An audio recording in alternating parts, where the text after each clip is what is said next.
Bonjour à tous. Alors nous voici à nouveau aujourd'hui pour un instant de lecture.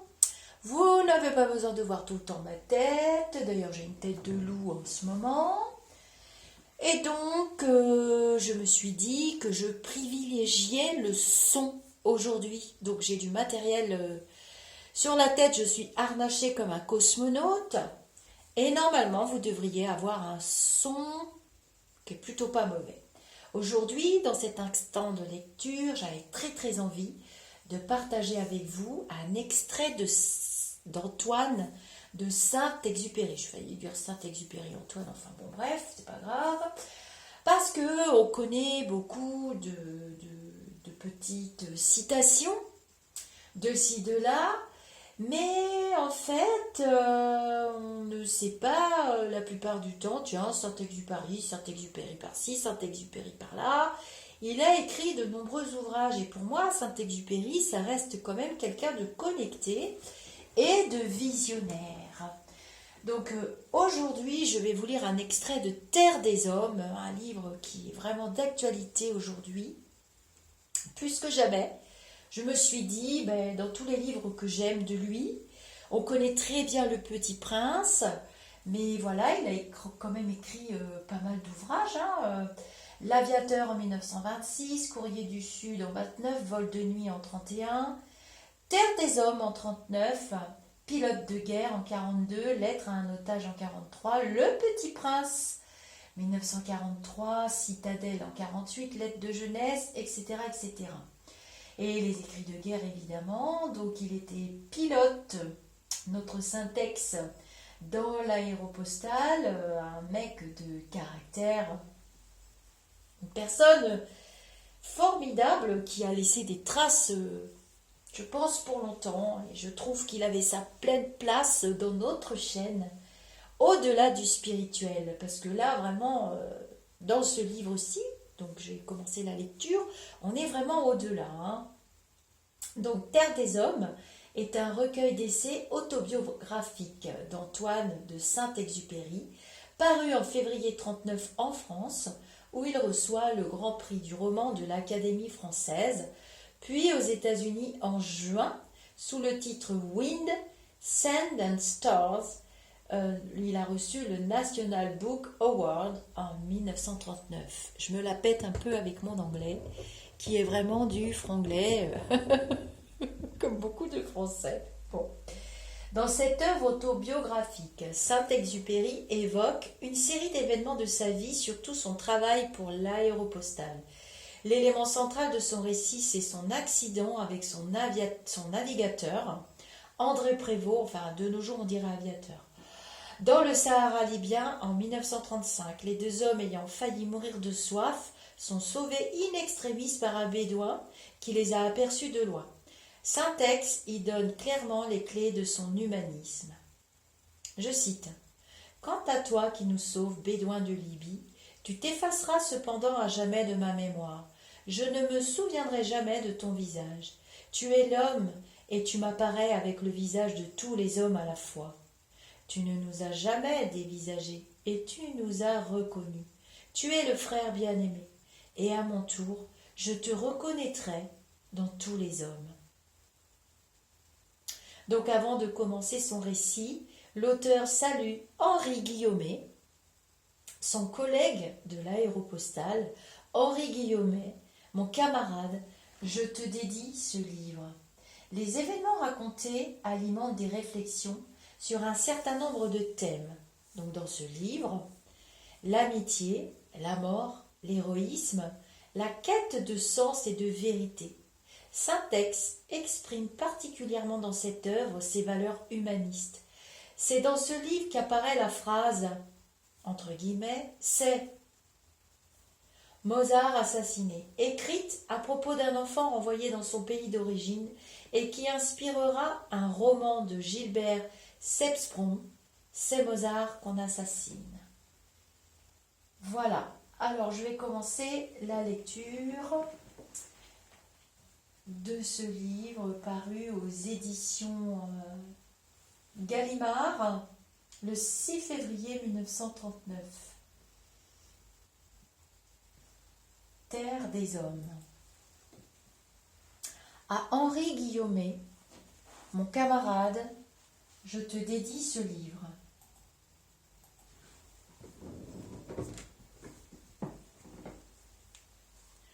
La terre nous en apprend plus long sur nous que les livres, parce qu'elle nous résiste. L'homme se découvre quand il se mesure avec l'obstacle. Mais pour l'atteindre, il lui faut un outil. Il lui faut un rabot ou une charrue. Le paysan dans son labour arrache peu à peu quelques secrets à la nature, et la vérité qu'il dégage est universelle. De même l'avion. L'outil des lignes aériennes mêle l'homme à tous les vieux problèmes. J'ai toujours devant les yeux l'image de ma première nuit de vol en Argentine. Une nuit sombre où scintillaient seules comme des étoiles les rares lumières éparses dans la plaine. Chacune signalait dans cet océan de ténèbres le miracle d'une conscience. Dans ce foyer, on lisait, on réfléchissait, on poursuivait des confidences. Dans cet autre, peut-être, on cherchait à sonder l'espace, on s'usait en calcul sur la nébuleuse d'Andromède. Là, on aimait. De loin en loin luisaient ces feux dans la campagne qui réclamaient leur nourriture. Jusqu'au plus discret, celui du poète, de l'instituteur, du charpentier. Mais parmi ces étoiles vivantes, combien de fenêtres fermées, combien d'étoiles éteintes, combien d'hommes endormis. Il faut bien tenter de se rejoindre. Il faut bien essayer de communiquer avec quelqu'un de ces feux qui brûlent de loin en loin dans la campagne. Chapitre 1. La ligne. C'était en 1926. Je venais d'entrer comme jeune pilote de ligne à la société Latécoère qui assura, avant l'Aéropostale puis Air France, la liaison Toulouse-Dakar. Là, j'apprenais le métier. À mon tour, comme les camarades, je subissais le noviciat que les jeunes y subissaient avant d'avoir l'honneur de piloter la poste. Essai d'avion, déplacement entre Toulouse et Perpignan, triste leçon de météo dans le fond d'un hangar glacial. Nous vivions dans la crainte des montagnes d'Espagne, que nous ne connaissions pas encore et dans le respect des anciens.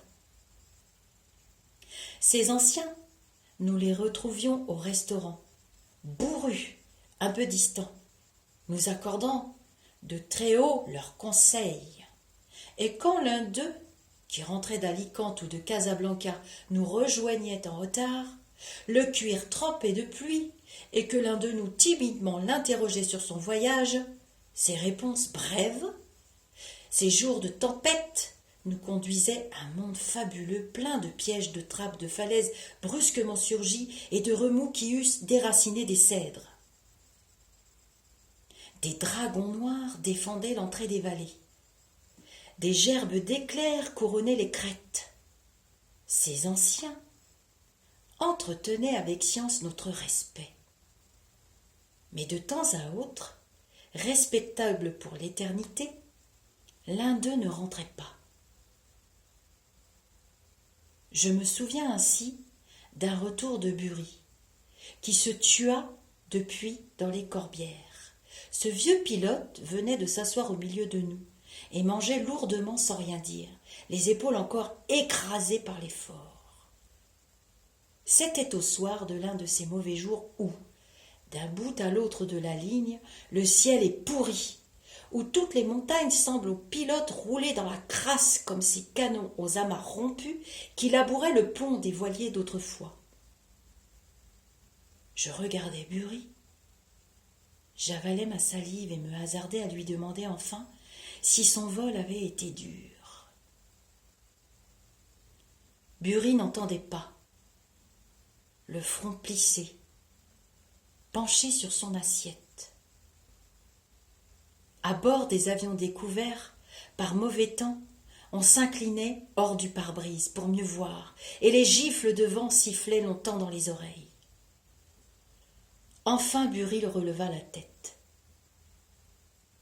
Parut m'entendre, se souvenir, et partit brusquement dans un rire clair, et ce rire m'émerveilla, car Buril riait peu, ce rire bref qui illuminait sa fatigue.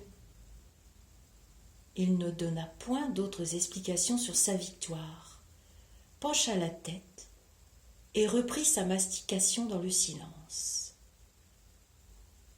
Mais dans la grisaille du restaurant, parmi les petits fonctionnaires qui réparent ici les humbles fatigues du jour, ce camarade aux lourdes épaules me parut d'une étrange noblesse. Il laissait, sous sa rude écorce, percer l'ange qui avait vaincu le dragon. Vint enfin le soir où je fus appelé à mon tour dans le bureau du directeur. Il me dit simplement « Vous partirez demain ». Je restai là, debout, attendant qu'il me congédiât.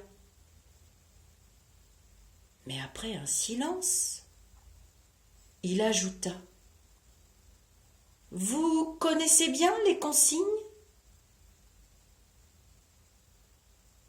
Les moteurs à cette époque-là n'offraient point la sécurité qu'offrent les moteurs d'aujourd'hui.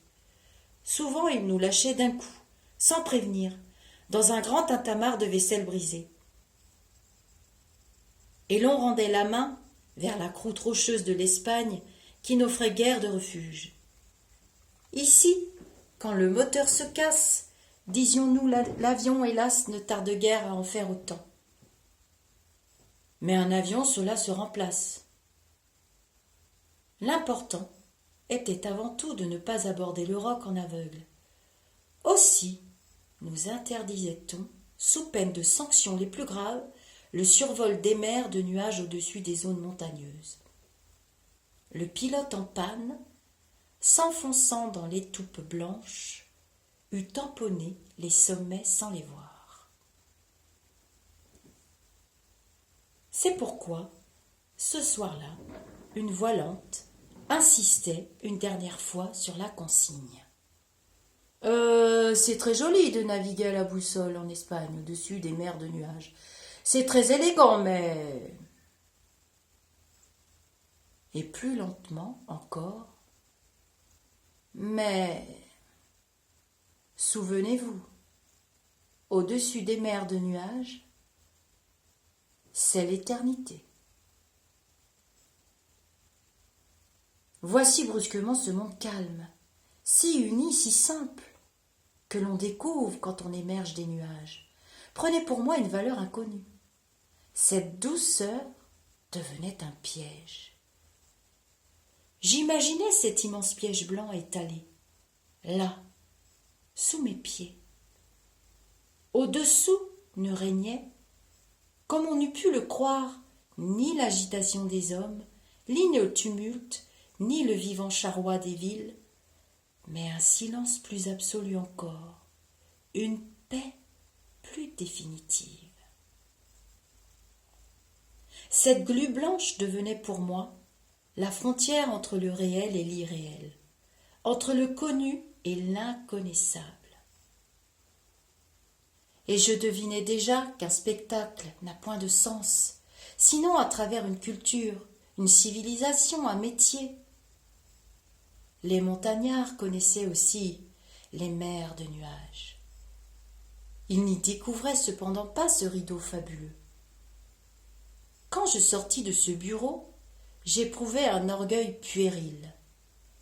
J'allais être, à mon tour, dès l'aube, responsable d'une charge de passagers, responsable du courrier d'Afrique. Mais j'éprouvais aussi une grande humilité. Je me sentais mal préparé. L'Espagne était pauvre en refuge. Je craignais, en face de la panne menaçante, de ne pas savoir où chercher l'accueil d'un chant de secours. Je m'étais penché, sans y découvrir les enseignements dont j'avais besoin, sur l'aridité des cartes. Aussi, le cœur plein de ce mélange de timidité et d'orgueil, je m'en fus passer cette veillée d'armes chez mon camarade Guillaumet. Guillaumet m'avait précédé sur les routes. Guillaumet connaissait les trucs qui livrent les clés de l'Espagne. Il me fallait être initié par Guillaumet. Quand j'entrai chez lui, il sourit. « Je sais la nouvelle, tu es content !» Il s'en fut au placard chercher le porto et les verres, puis revient vers moi souriant toujours. « Allez, arrosons ça. Tu verras, ça marchera bien. » Il répandait la confiance comme une lampe répand la lumière. Ce camarade qui devait plus tard battre le record des traversées postales de la cordillère des Andes et de celle de l'Atlantique Sud. Quelques années plus tôt, ce soir-là, en manche de chemise, les bras croisés sous la lampe, souriant du plus bienfaisant des sourires, il me dit simplement « Les orages, la brume, la neige, quelquefois ça t'embêtera. Pense alors à tous ceux qui ont connu ça avant toi et dis-toi simplement « Ce que d'autres ont réussi, on peut toujours le réussir. » Cependant, je déroulais mes cartes et je lui demandais quand même de revoir un peu avec moi le voyage. Et penché sous la lampe, appuyé à l'épaule de l'ancien, je retrouvais la paix du collège. Mais quelle étrange leçon de géographie je reçus là. Guillaumet ne m'enseignait pas l'Espagne. Il me faisait de l'Espagne une amie. Il ne me parlait ni d'hydrographie, ni de population, ni de cheptel. Il ne me parlait pas de Guadeloupe, ni des trois orangers qui près de Guadix portent un champ. Méfie-toi d'eux, marque-les sur la carte et blablabla. Et les trois orangers y tenaient désormais plus de place que la Sierra Nevada. Il ne me parlait pas de Lorca, mais d'une simple ferme de Lorca, d'une ferme vivante et de son fermier et de sa fermière. Et ce couple prenait perdu dans l'espace à 1500 kilomètres de nous une importance démesurée. Bien installés, sur le versant de leur montagne, pareils à des gardiens de phare, ils étaient prêts, sous leurs étoiles, à porter secours à des hommes. Nous tirions ainsi de leur oubli, de leur inconcevable éloignement, des détails ignorés de tous les géographes du monde. Car l'Èbre, seul, qui abreuve de grandes villes, intéresse les géographes. Mais non ce ruisseau caché sous les herbes à l'ouest de Motril, ce père nourricier d'une trentaine de fleurs. Méfie-toi du ruisseau, il gâte le champ. Porte-le aussi sur ta carte. Ah, je me souviendrai du serpent de Motril. Il n'avait l'air de rien. C'est à peine si de son léger murmure il enchantait quelques grenouilles, mais il ne reposait que dans un œil. Dans le paradis du champ de secours, allongé sous les herbes, il me guettait à 2000 kilomètres d'ici. À la première occasion, il me changerait en gerbe de flammes. Je les attendais aussi de pied ferme, ces 30 moutons de combat disposés là au flanc de la colline, prêts à charger. Tu crois libre ce pré, et puis vlan, voilà tes 30 moutons qui te dévalent sous les roues. Et moi je répondais par un sourire émerveillé à une menace aussi perfide. Et peu à peu, l'Espagne de ma carte devenait, sous la lampe, un pays de contes de fées. Je balisais d'une croix les refuges et les pièges. Je balisais ce fermier, ses 30 moutons, ce ruisseau. Je portais à sa place exacte cette bergère qu'avaient négligée les géographes. Quand je pris congé de Guillaumet,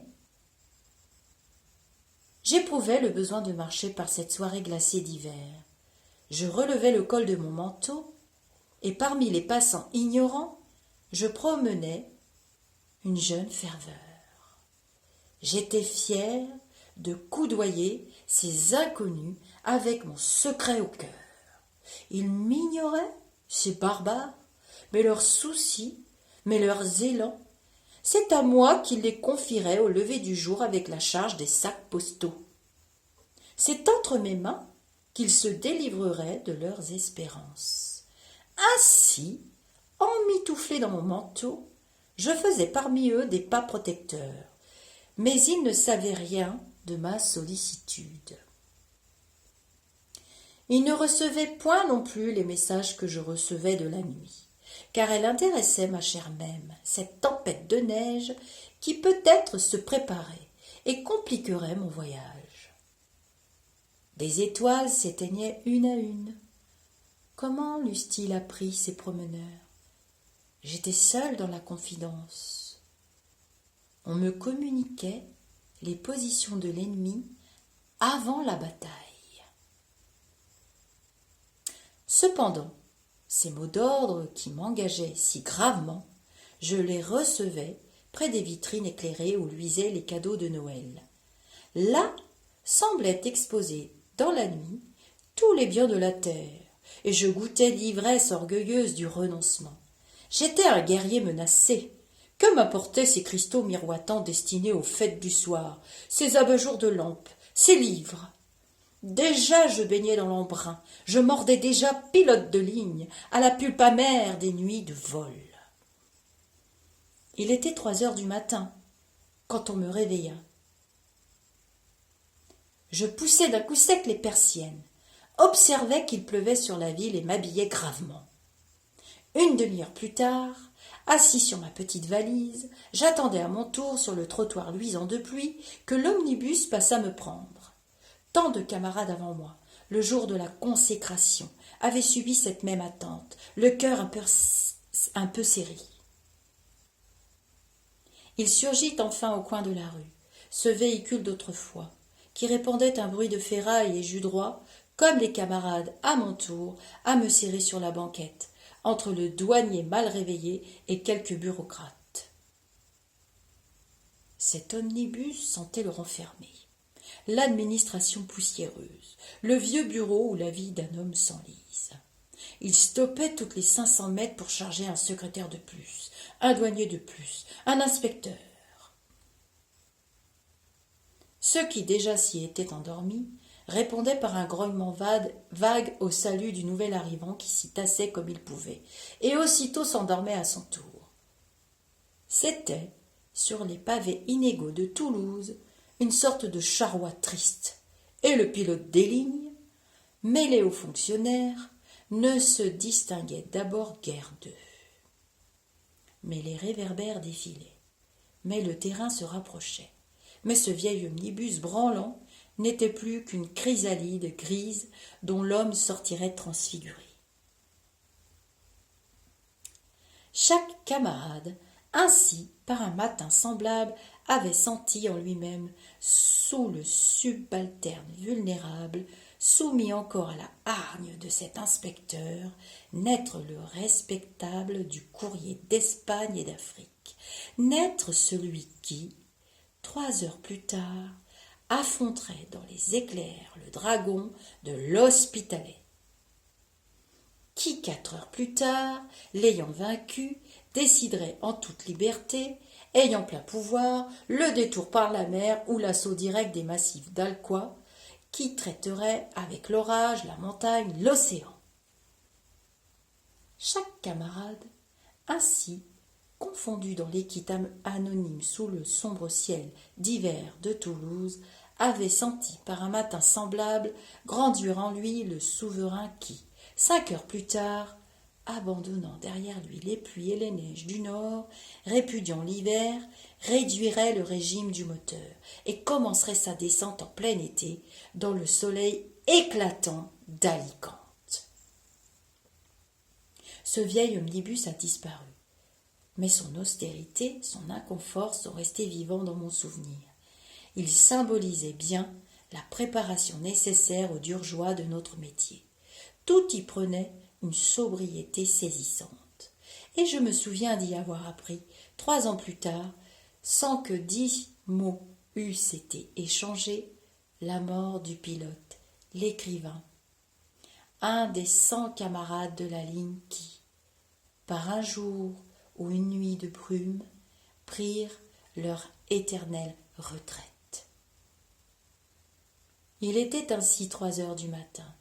Le même silence régnait, lorsque nous entendîmes le directeur, invisible dans l'ombre, élever la voix vers l'inspecteur. « L'écrivain n'a pas atterri cette nuit à Casablanca. »« Ah !» répondit l'inspecteur. « Ah !» Et arraché au cours de son rêve, il fit un effort pour se réveiller, pour montrer son zèle, et il ajouta. « Ah, et oui, il n'a pas réussi à passer. Qu'est-ce qui s'est passé? Il a fait demi-tour? » À quoi, dans le fond de l'omnibus, il fut répondu simplement. « Non, nous attendîmes la suite, mais aucun mot ne vint. » Et à mesure que les secondes tombaient, il devenait plus évident que ce « non » ne serait suivi d'aucun autre mot, que ce « non » était sans appel, que l'écrivain non seulement n'avait pas atterri à Casablanca, mais que jamais il n'atterrirait plus nulle part. Ainsi, ce matin-là, à l'aube de mon premier courrier, je me soumettais à mon tour au rite sacré du métier. Et je me sentais manquer d'assurance à regarder, à travers les vitres, le macadam luisant où reflétaient les réverbères. On y voyait sur les flaques d'eau de grandes palmes de vent courir, et je pensais. Pour mon premier courrier, vraiment, j'ai peu de chance. Je levai les yeux sur l'inspecteur. Est-ce du mauvais temps? L'inspecteur jeta sur la vitre, vers la vitre, un regard usé. Ça ne prouve rien, grogna-t-il enfin. Et je me demandais à quel signe se reconnaissait le mauvais temps. Guillaumet avait effacé la veille au soir par un seul sourire tous les présages malheureux dont nous accablaient les anciens, mais il me revenait à la mémoire.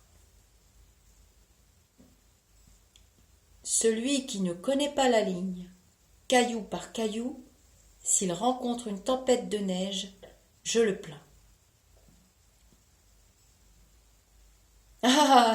Oui, je le plains. Il leur fallait bien sauver le prestige, et ils hochaient la tête en nous dévisageant avec une pitié un peu gênante, comme s'ils plaignaient en nous une innocente candeur. Et en effet, pour combien d'entre nous déjà cet omnibus avait-il servi de dernier refuge? 60? 80? Conduit par le même chauffeur taciturne un matin de pluie. Je regardais autour de moi. Des points lumineux luisaient dans l'ombre. Des cigarettes ponctuaient des méditations. Humble méditation d'employés vieillis. À combien d'entre nous ces compagnons avaient-ils servi de dernier cortège? Je surprenais aussi les confidences que l'on échangeait à voix basse. Elles portaient sur les maladies, l'argent, les tristes soucis domestiques. Elles montraient les murs de la prison terne dans laquelle ces hommes s'étaient enfermés. Et brusquement m'apparut le visage de la destinée. Vieux bureaucrate, mon camarade ici présent, nul jamais ne t'a fait évader, et tu n'en es point responsable. Tu as construit ta paix à force d'aveugler de ciment, comme le font les termites, toutes les échappées vers la lumière. Tu t'es roulé en boule dans ta sécurité bourgeoise, tes routines, les rites étouffants de ta vie provinciale. Tu as élevé cet humble rempart contre les vents et les marées et les étoiles. Tu ne veux point t'inquiéter des grands problèmes. Tu as eu assez bien de mal à oublier ta condition d'homme. Tu n'es point l'habitant d'une planète errante. Tu ne te poses point de questions sans réponse. Tu es un petit bourgeois de Toulouse. Nul ne t'a saisi par les épaules quand il était temps encore. Maintenant la glaise dont tu es formé a séché et s'est durcie, et nul en toi ne saurait désormais réveiller le musicien endormi ou le poète ou l'astronome qui peut-être t'habitait d'abord. Je ne me plains plus des rafales de pluie. La magie du métier m'ouvre un monde où j'affronterai avant 2 heures les dragons noirs et les Grecs couronnés d'une chevelure d'éclairs bleus, où la nuit venue délivrée, je lirai mon chemin dans les astres. Ainsi se déroulait notre baptême professionnel et nous commencions de voyager. Ces voyages, le plus souvent, étaient sans histoire. Nous descendions en paix comme des plongeurs de métier dans les profondeurs de notre domaine. Il est aujourd'hui bien exploré. Le pilote, le mécanicien et le radio ne tentent plus une aventure mais s'enferment dans un laboratoire. Ils obéissent à des jeux d'aiguilles et non plus au déroulement de paysages. Au dehors, les montagnes sont immergées dans les ténèbres, mais ce ne sont plus des montagnes. Ce sont d'invisibles puissances dont il faut calculer l'approche. Le radio, sagement, sous la lampe, note des chiffres. Le mécanicien pointe la carte et le pilote corrige sa route si les montagnes ont dérivé. Si les sommets qu'il désirait doubler à gauche se sont déployés en face de lui, dans le silence et le respect de préparatifs militaires. Quant aux radios, de veille au sol, ils prennent sagement sur leur cahier, à la même seconde, la même dictée de leurs camarades. Minuit 40, route 230, tout va bien à bord. Ainsi voyage aujourd'hui l'équipage. Il ne sent point qu'il est en mouvement. Il est très loin, comme la nuit en mer, de tout repère. Mais les moteurs remplissent cette chambre éclairée d'un frémissement qui change sa substance. Mais l'heure tourne. Mais il poursuit dans ses cadrans, dans ses lampes radio, dans ses aiguilles, toute une alchimie invisible. De seconde en seconde, ses gestes secrets, ses mots étouffés, cette attention prépare le miracle. Et quand l'heure est venue, le pilote à coup sûr peut coller son front à la vitre. L'or est né du néant. Il rayonne dans les feux de l'escale. Et cependant, nous avons tous connu les voyages où tout à coup, à la lumière d'un point de vue particulier, à 2 heures de l'escale, nous avons ressenti notre éloignement comme nous l'eussions pas ressenti aux Indes et d'où nous n'espérions plus revenir. Ainsi, lorsque Mermoz, pour la première fois, franchit l'Atlantique Sud en hydravion, il aborda vers la tombée du jour la région du Poteau Noir. Il vit en face de lui se resserrer de minute en minute les queues de tornades comme on voit se bâtir un mur, puis la nuit s'établir sur ses préparatifs et les dissimuler. Et quand 1 heure plus tard, il se faufila sous les nuages, il déboucha dans un royaume fantastique. Des trombes marines se dressaient là, accumulées, et en apparence immobiles comme les piliers noirs d'un temple. Elles supportaient, renflées à leurs extrémités, la voûte sombre et basse de la tempête. Mais au travers des déchirures de la voûte, des pans de lumière tombaient, et la pleine lune rayonnait entre les piliers, sur les dalles froides de la mer. Et Mermoz poursuivit sa route à travers ces ruines inhabitées, obliquant d'un chenal de lumière à l'autre, contournant ces piliers géants où sans doute grondait l'ascension de la mer, marchant 4 heures le long de ces coulées de lune vers la sortie du temple. Et ce spectacle était si écrasant que Mermoz, une fois le Poteau Noir franchi, s'aperçut qu'il n'avait pas eu peur. Je me souviens aussi de l'une de ces heures où l'on franchit les lisières du monde réel. Les relèvements radiogoniométriques communiqués par les escales sahariennes avaient été faux toute cette nuit-là, et nous avait gravement trompés, le radiotélégraphiste Néri et moi. Lorsque, ayant vu l'eau luire au fond d'une crevasse de brume, je virai brusquement dans la direction de la côte. Nous ne pouvions savoir depuis combien de temps nous nous enfoncions vers la haute mer. Nous n'étions plus certains de rejoindre la côte, car l'essence manquerait peut-être. Mais, la côte, une fois rejointe, il nous eût fallu retrouver l'escale. Or, c'était l'heure du coucher de la lune. Sans renseignements angulaires, déjà sourds, nous devenions peu à peu aveugles. La lune achevait de s'éteindre, comme une braise pâle, dans une brume semblable à un banc de neige. Le ciel, au-dessus de nous, à son tour se couvrait de nuages, et nous naviguions désormais entre ces nuages et cette brume dans un monde vidé de toute lumière et de toute substance. Les escales qui nous répondaient renonçaient à nous renseigner sur nous-mêmes. Pas de relèvement, pas de relèvement, pas de relèvement, pas de relèvement, car notre voix leur parvenait de partout et de nulle part. Et brusquement, quand nous désespérions déjà, un point brillant se démasqua sur l'horizon, à l'avant-gauche. Je ressentis une joie tumultueuse. Néri se pencha vers moi, et je l'entendis qui chantait. Ce ne pouvait être que l'escale, ce ne pouvait être que son phare, car le Sahara, la nuit, s'éteint tout entier, et forme un grand territoire mort. La lumière cependant scintilla un peu, puis s'éteignit. Nous avions mis le cap sur une étoile, visible à son coucher, et pour quelques minutes seulement à l'horizon, entre la couche de brume et les nuages. Alors nous vîmes se lever d'autres lumières, et nous mettions avec une source d'espérance, le cap sur chacune d'elles tour à tour. Et quand le feu se prolongeait, nous tentions l'expérience vitale.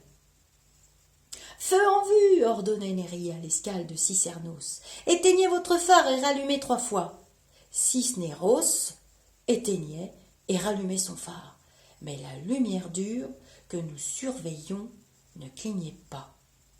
Incorruptible étoile. Malgré l'essence qui s'épuisait, nous mordions chaque fois au hameçon d'or. C'était chaque fois la vraie lumière d'un phare. C'était chaque fois l'escale et la vie. Puis il nous fallait changer d'étoile. Dès lors, nous nous sentîmes perdus dans l'espace interplanétaire, parmi 100 planètes inaccessibles, à la recherche de la seule planète véritable, de la nôtre, de celle qui seule contenait nos paysages familiers, nos maisons amies, nos tendresses, de celle qui seule contenait. Je vous dirai l'image qui m'apparut, et qui vous semblera peut-être puérile. Mais au cœur du danger, on conserve des soucis d'homme. Mais j'avais soif, mais j'avais faim. Si nous retrouvions Cisneros, nous poursuivrions le voyage, une fois achevé le plein d'essence, et atterririons à Casablanca, dans la fraîcheur du petit jour. Fini le travail. Néri et moi descendrions en ville. On trouve à l'aube de petits bistrots qui s'ouvrent déjà. Néri et moi, nous nous attablerions bien en sécurité et rions de la nuit passée devant les croissants chauds et le café au lait. Néri et moi recevrions ce cadeau matinal de la vie. La vieille paysanne, ainsi, ne rejoint son Dieu qu'à travers une image peinte, une médaille naïve, un chapelet. Il faut que l'on nous parle un simple langage pour entendre de nous. Ainsi la joie de vivre se ramassait-elle pour moi dans cette première gorgée parfumée et brûlante, dans ce mélange de lait, de café et de blé, par où l'on communie avec les pâturages calmes, les plantations exotiques et les moissons, par où l'on communie avec toute la terre. Parmi tant d'étoiles, il n'en était qu'une qui composa pour se mettre à notre portée ce bol odorant du repas de l'aube. Mais des distances infranchissables s'accumulaient entre notre navire et cette terre habitée. Toutes les richesses du monde logeaient dans un grain de poussière égaré parmi les constellations, et l'astrologue Néri, qui cherchait à le reconnaître, suppliaient toujours les étoiles. Son poing soudain bouscula mon épaule. Sur le papier que m'annonçait cette bourrade, je lus. « Tout va bien, je reçois un message magnifique. » Et j'attendis le cœur battant qu'il eût achevé de me transcrire les 5 ou 6 mots qui nous sauveraient. Enfin je reçus ce don du ciel. Il était daté de Casablanca, que nous avions quitté la veille au soir. Retardé dans les transmissions, il nous atteignait tout à coup, 2000 kilomètres plus loin, entre les nuages et la brume, et perdu en mer. Ce message émanait du représentant de l'État à l'aéroport de Casablanca, et je lus. Monsieur de Saint-Exupéry, je me vois obligé de demander pour vous sanction à Paris. Vous avez viré trop près des hangars au départ de Casablanca. Il était vrai que j'avais viré trop près des hangars. Il était vrai aussi que cet homme faisait son métier en se fâchant. J'eusse subi ce reproche avec humilité dans un bureau d'aéroport. Mais il nous joignait là où il n'avait pas à nous joindre. Il détonnait parmi ces trop rares étoiles, ce lit de brume, ce goût menaçant de la mer. Nous tenions en main nos destinées, celle du courrier et celle de notre navire. Nous avions bien du mal à gouverner pour vivre, et cet homme-là purgeait contre nous sa petite rancune. Mais loin d'être irrités, nous éprouvâmes, Néry et moi, une vaste et soudaine jubilation. Ici nous étions les maîtres. Ici nous le faisons découvrir. Il n'avait donc pas vu à nos manches ce caporal que nous étions passés capitaines. Il nous dérangeait dans notre songe quand nous faisions gravement les 100 pas de la Grande Ourse au Sagittaire, quand la seule affaire à notre échelle à qui pût nous préoccuper était la trahison de la Lune.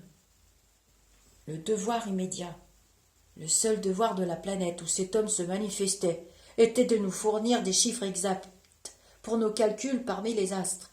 Ils étaient faux. Pour le reste, provisoirement, la planète n'avait qu'à se taire. Et Néry m'écrivit. Au lieu de s'amuser à des bêtises, il ferait mieux de nous ramener quelque part. Il résumait pour lui tous les peuples du globe, avec leur parlement, leur sénat, leur marine, leur armée et leur empereur. Et relisant ce message d'un insensé qui prétendait avoir affaire avec nous, nous virions de bord vers Mercure. Nous fûmes sauvés par le hasard le plus étrange. Vint l'heure où, sacrifiant l'espoir de rejoindre jamais Cisneros et virant perpendiculairement à la direction de la côte, je décidai de tenir ce cap jusqu'à la panne d'essence. Je me réservais ainsi quelque chance de ne pas sombrer en mer. Malheureusement, mes phares en trompe-l'œil m'avaient attiré Dieu sait où. Malheureusement, aussi la brume épaisse dans laquelle nous serions contraints au mieux de plonger en pleine nuit nous laissait peu de chance d'aborder le sol sans catastrophe. Mais je n'avais pas à choisir. La situation était si nette que je haussai mélancoliquement les épaules quand Néry me glissa un message qui, 1 heure plus tôt, nous eût sauvés. Cisneros se décide à nous relever. Cisneros indique 216 douteux. Cisneros n'était plus enfui dans les ténèbres. Cisneros se révélait là, tangible, sur notre gauche. Oui, mais à quelle distance? Nous engageâmes, Néry et moi, une courte conversation. Trop tard. Nous étions d'accord. À courir Cisneros, nous aggravions nos risques de manquer la côte. Et Néry répondit. Cause 1 heure d'essence, maintenons cap au 93. Les escales, cependant, une à une, se réveillaient. À notre dialogue se mêlaient les voix d'Agadir, de Casablanca, de Dakar. Les postes radio de chacune des villes avaient alerté les aéroports. Les chefs d'aéroport avaient alerté les camarades. Et peu à peu, ils se rassemblaient autour de nous comme autour du lit d'un malade. Chaleur inutile, mais chaleur quand même. Conseil stérile, mais tellement tendre. Et brusquement, Toulouse surgit. Toulouse, tête de ligne. Perdu là-bas à 4000 kilomètres. Toulouse s'installa d'emblée parmi nous et sans préambule. Appareil! Que piloter n'est-il pas le F? J'ai oublié l'immatriculation. Oui, alors, disposez encore de 2 heures d'essence. Réservoir, cet appareil n'est pas un réservoir standard. Cap sur Cisneros. Ainsi, les nécessités qu'imposait un métier transforment et enrichissent le monde. Il n'est même point besoin de nuits semblables pour faire découvrir par le pilote de ligne un sens nouveau au vieux spectacle. Le paysage monotone qui fatigue le passager est déjà autre pour l'équipage. Cette masse nuageuse qui barre l'horizon cesse pour lui d'être un décor. Elle intéressera ses muscles et lui posera des problèmes. Déjà, il en tient compte, il la mesure. Un langage véritable à la lie, à lui. Voici un pic, lointain encore. Quel visage montrera-t-il? Au clair de lune, il sera le repère commode. Mais si le pilote vole en aveugle, corrige difficilement sa dérive et doute de sa position, le pic se changera en explosif. Il remplira de sa menace la nuit entière, de même qu'une seule mine immergée, promenée au gré des courants, gâte toute la mer. Ainsi varient aussi les océans. Au simple voyageur, la tempête demeure invisible. Observez de si haut, les vagues n'offrent point de relief, et les lots d'embrun paraissent immobiles. Seules de grandes palmes blanches s'étalent, marquées de nervures et de bavures, prises dans une sorte de gel. Mais l'équipage juge qu'ici tout atterrissage est interdit. Ces palmes sont pour lui semblables à de grandes fleurs vénéneuses. Et même le voyage est un voyage heureux. Le pilote qui navigue quelque part sur son tronçon de ligne n'assiste pas à un simple spectacle. Ces couleurs de la terre et du ciel, ces traces de vent sur la mer, ces nuages dorés de crépuscule, il ne les admire point, mais les médite. Semblable au paysan qui fait sa tournée dans son domaine et qui prévoit à 1000 signes la marche du printemps, la menace du gel, l'annonce de la pluie. Le pilote de métier, lui aussi, déchiffre ces signes de neige, des signes de brume, des signes de nuit bienheureuse. La machine qui semblait d'abord l'en écarter, le soumet, avec plus de rigueur encore, aux grands problèmes naturels. Seul au milieu du vaste tribunal qu'un ciel de tempête lui compose, ce pilote dispute son courrier à 3 divinités élémentaires, la montagne, la mer et l'orage.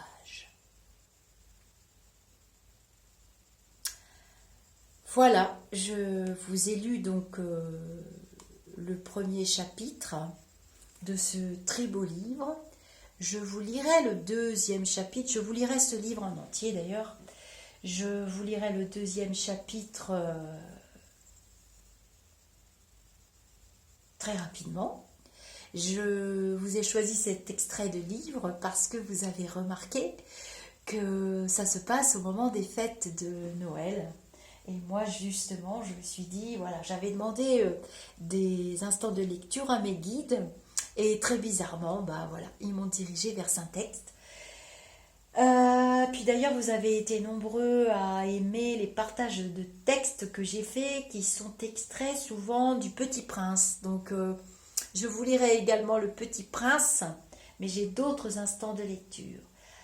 Alors, je vous dis namasté. N'oubliez pas de mettre un petit pouce bleu si cela vous a plu. Je vais lire vos commentaires pour ceux qui aiment Antoine de Saint-Exupéry, ou bien même aussi qui ont lu ses livres, ou bien même aussi ceux qui aiment ses citations, ou bien même aussi ceux qui le découvrent, puisque cette chaîne qui vous appartient, qui m'appartient, est là, dans cet esprit et cet égrégore positif de partage, d'échange, qui sont nécessaires pour l'évolution de la spiritualité, de notre connectivité tous les uns avec les autres. Et au moment des fêtes de fin d'année par rapport à tout ce que nous sommes en train de vivre au travers de la maladie qui continue sa poursuite, comme je vous le précise depuis le début. Des vagues de ci, de là, des vaguelettes. Nous sommes presque montrés en exemple les Français. Je ne sais pas si vous avez écouté aux informations. Vous êtes nombreux à m'envoyer des extraits de vidéos, des textes de journalistes et autres. Et vous voyez qu'on tient le cap. On tient le cap, on tient le bon bout, il faut se soutenir les uns les autres. Les plus forts soutiennent les plus faibles, puis ils deviennent forts à leur tour, du moins ils remontent la pente et ils soutiennent les autres à leur tour. Je vous dis namasté.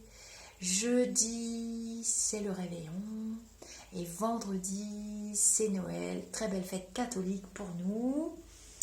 Voilà, et bientôt le chapitre 2 de ce très beau livre. Namasté.